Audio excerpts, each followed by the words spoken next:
Mesdames et messieurs, bonjour et bienvenue dans votre journal hebdomadaire, votre rendez-vous d'actualité chaque semaine. Emmanuel Chaloukoma à la présentation, voici les titres.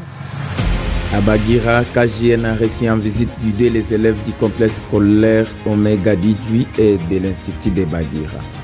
Testemar de Bukavu a donné des brevets aux artistes qui ont participé à l'atelier d'exposition de leurs œuvres après une période de formation. Après la panne du système, la régie des OSA remet des factures à ses abonnés et appelle au paiement. Pour plus de détails dans ce journal.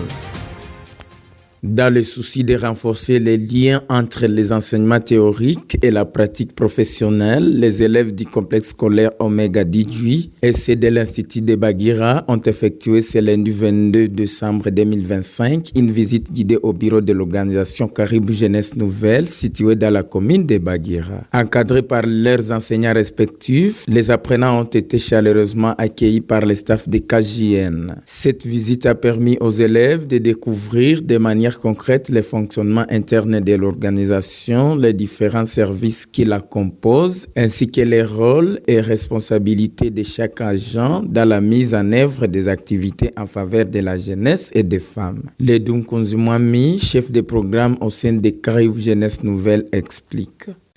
Pour nous, c'est un sentiment d'abord de satisfaction de voir que la communauté a l'œil sur nous, sur le travail que nous faisons au quotidien.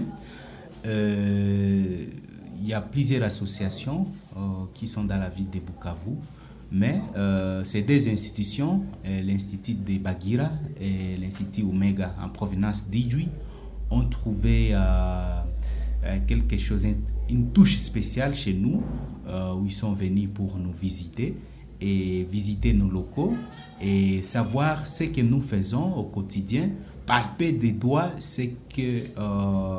comment est constituée l'association Caribou Jeunesse Nouvelle. Et nous avons été tellement contents de voir que les débats étaient interactifs et les élèves ont effectivement manifesté cet intérêt de connaître notre association. Et surtout, ils ont loué et apprécié le travail que nous faisons. Nous étions également très heureux de les recommandations, de les recevoir prochainement comme stagiaires. De son côté, Michael Migale, enseignant du cours d'option en technique sociale à l'Institut de Bagira, a indiqué que cette immersion des élèves au sein de KJN représente une avancée significative dans leur formation. Nous l'écoutons. En tout cas, nous avons été très contents parce que nous venons de concrétiser ce que nous envisageons pour marier la théorie avec la pratique au KJN.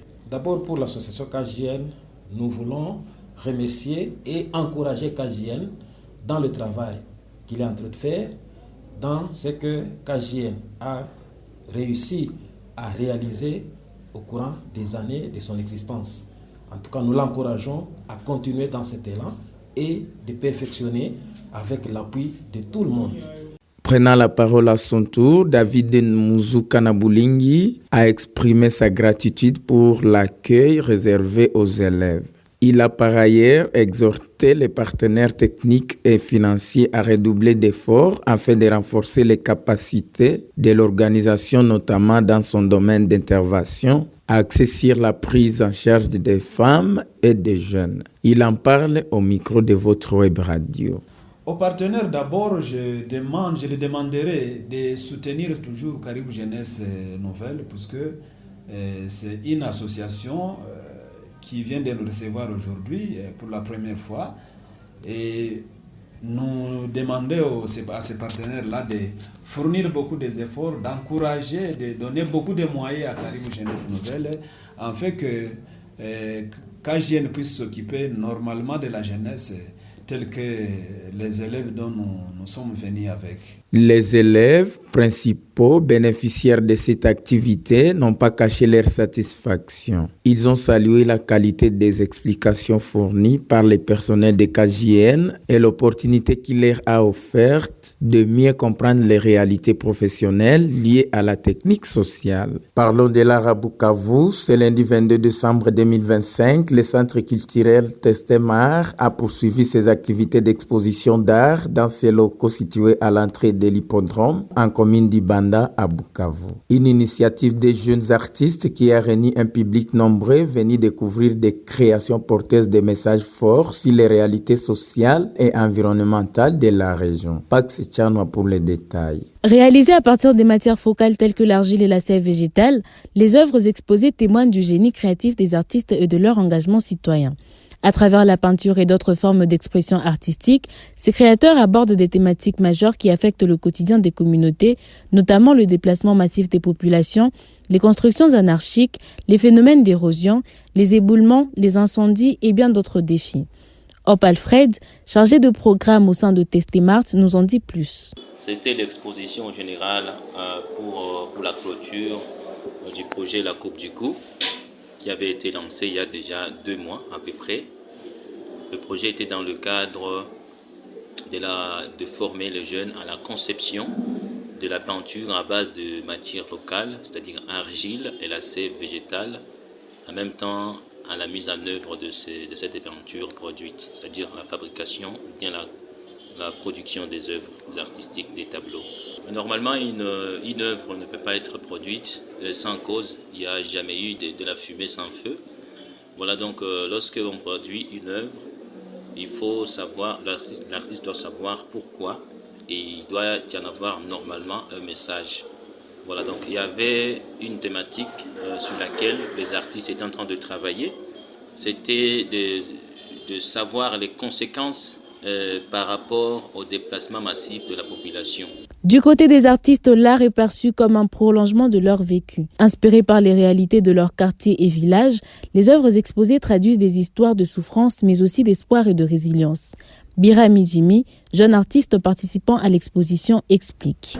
Souvent, je peins le vécu de ma communauté pour exprimer ma façon de voir les choses, mais également pour chercher à amener les gens à comprendre pourquoi quelques histoires arrivent, pourquoi il y a quelques réalités pour des gens qui ne peuvent pas comprendre ou pour les gens qui ne peuvent pas les exprimer eux-mêmes ce qu'ils font, puisqu'un artiste, c'est une voix de sans voix. Alors moi, j'essaie de parler pour la part de ceux-là qui ne peuvent pas le faire. À la fin de l'atelier, les artistes ont reçu des brevets de participation comme témoignage partout où ils trouveront des opportunités dans leur vie professionnelle.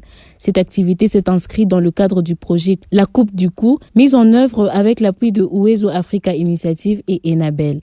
Un projet qui vise à promouvoir l'expression artistique comme outil de sensibilisation, de dialogue communautaire et de transformation sociale.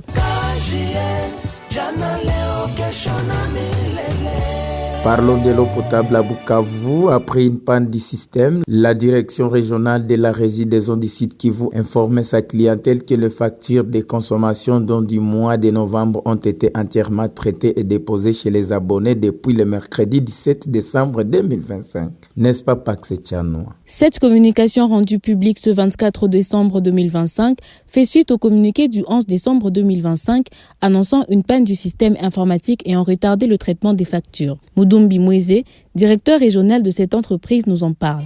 Et maintenant que la panne est arrangée, je leur demande de continuer encore à payer, de ne pas se décourager, mais de continuer à être à côté de nous pour que nous puissions leur fournir un bon produit. Les factures déposées concernent le mois de novembre.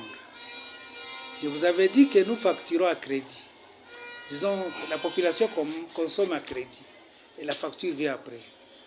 En décembre, nous avons facturé novembre.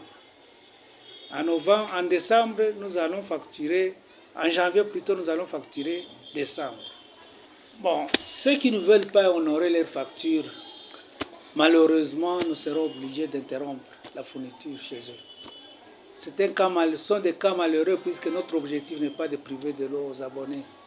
Mais si on trouve que cet abonné nous conduit vers un client douteux, c'est-à-dire nous faisons des efforts, nous allons vers l'abonné pour parler, discuter et trouver un terrain d'attente.